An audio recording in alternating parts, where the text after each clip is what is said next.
Taiping, bandar warisan. Apabila kita memperkatakan tentang perkembangan bandar-bandar baru pada awal abad ke-19 di Tanah Melayu, tentunya nama Taiping tidak boleh kita tinggalkan. Jadi, apa keunikan bandar ini dan apakah keistimewaan bandar Taiping? Taiping ni banyak tempat yang bersejarah seperti Kota Tengah Ibrahim, Port Well dan juga penjara Taiping.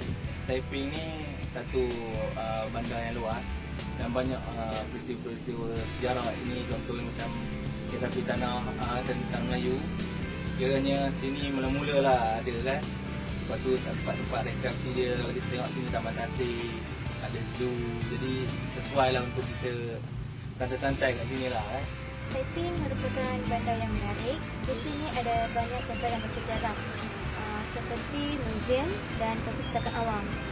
Saya suka datang ke sini sebab suasana tempat ini boleh memberi ketenangan kepada minda kita.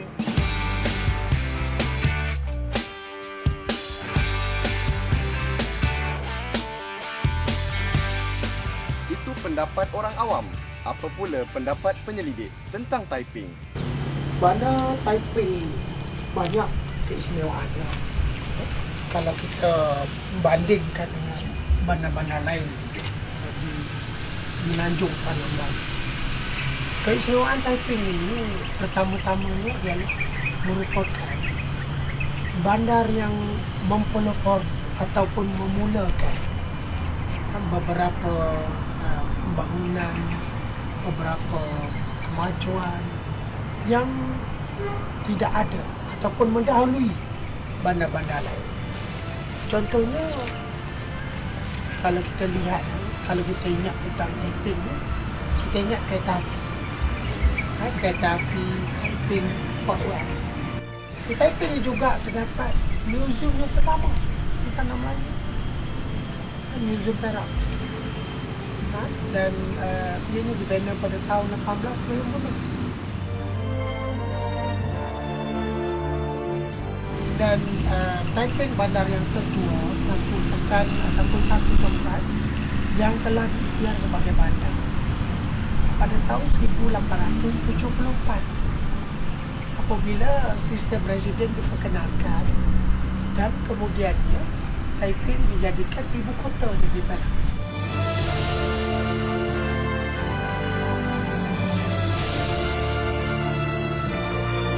Taiping merupakan ibu negeri Perak sebelum 1937. Dibuka pada 1874 berikutan perkembangan biji timah yang dijumpai oleh Long Jaafar. Bandar ini pernah menjadi ibu kota bagi daerah Larut, Matang dan Selama. Berkeluasan 21,005 km persegi dan terletak di tengah-tengah negeri Perak. Mengikut cerita lisan, biji timah ditemui apabila gajah Long Jaafar yang bernama Larut dijumpai berlumuran lumpur yang mengandungi biji timah. Beliau menamakan kawasan ini dengan panggilan Larut, sempena nama gajahnya. Adalah dipercayai beliau menjumpai biji timah sewaktu mandi di air terjun.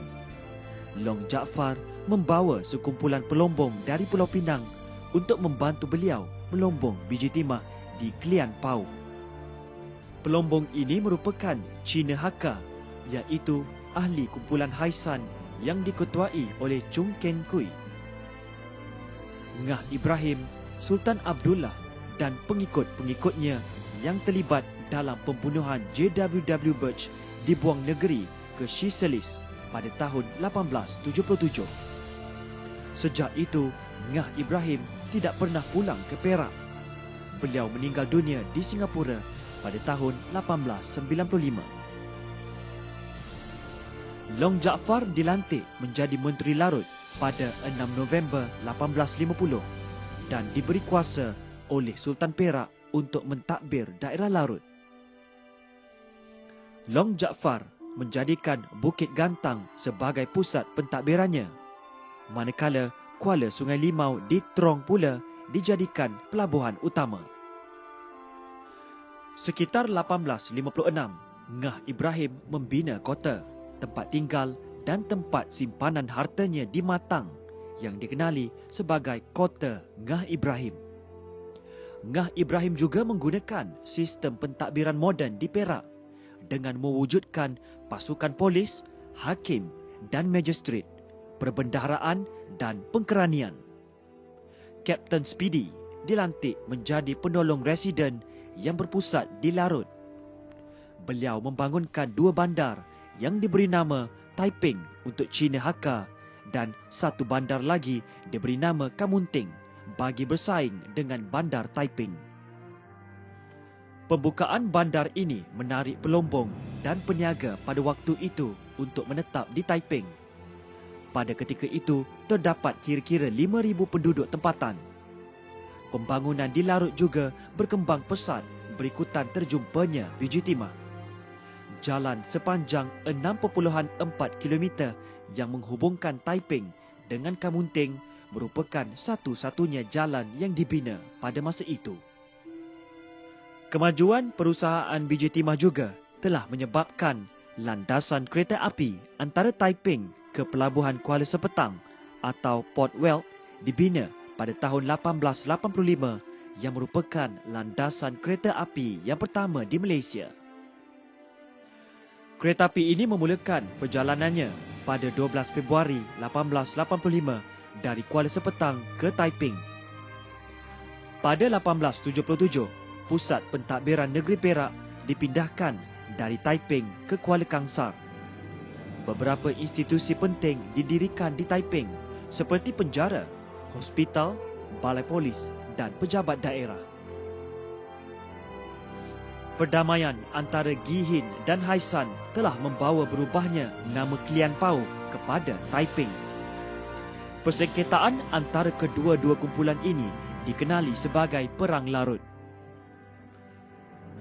Jajahan Larut telah ditadbir oleh Kapten Speedy sebagai penolong residen British setelah perjanjian Pangkor ditandatangani di Pulau Pangkor pada bulan Januari 1874. 1880-an, ibu negeri Perak dipindahkan dari bandar baru ke bandar Taiping setelah J.W.W. Birch dibunuh oleh Datuk Maharaja Lela di Pasir Salak pada 2 November 1875. Semasa Taiping dibangunkan oleh Sir Hugh Low sebagai residen Perak dari 1877 hingga 1899, banyak institusi dibangunkan semula seperti pasar, penjara, pejabat pos, pejabat telegraf, rumah penolong residen, pejabat akauntan, pejabat perbendaharaan dan pejabat polis. Selepas Perang Dunia Kedua tamat, Ipoh telah menggantikan Taiping sebagai ibu negeri Perak. Kini, Taiping terus berkembang menjadi salah satu daerah pelancongan yang menarik. Taiping masih menyimpan pelbagai sejarah lampau yang mengagumkan. Bangunan bersejarahnya masih tersegam gagah. Keindahan semula jadinya masih memukau.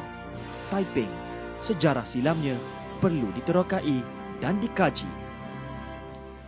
Daripada perbincangan tadi, ternyata perkembangan bandar di negara kita berkait rapat dengan kegiatan perlombongan biji timah, lokasi sesuatu kawasan dan peranan tokoh masa lampau. Jadi kita perlu bersyukur kerana negara kita bukan sahaja kaya dengan bangunan bersejarah, tetapi kaya dengan alam semula jadi yang mengagumkan.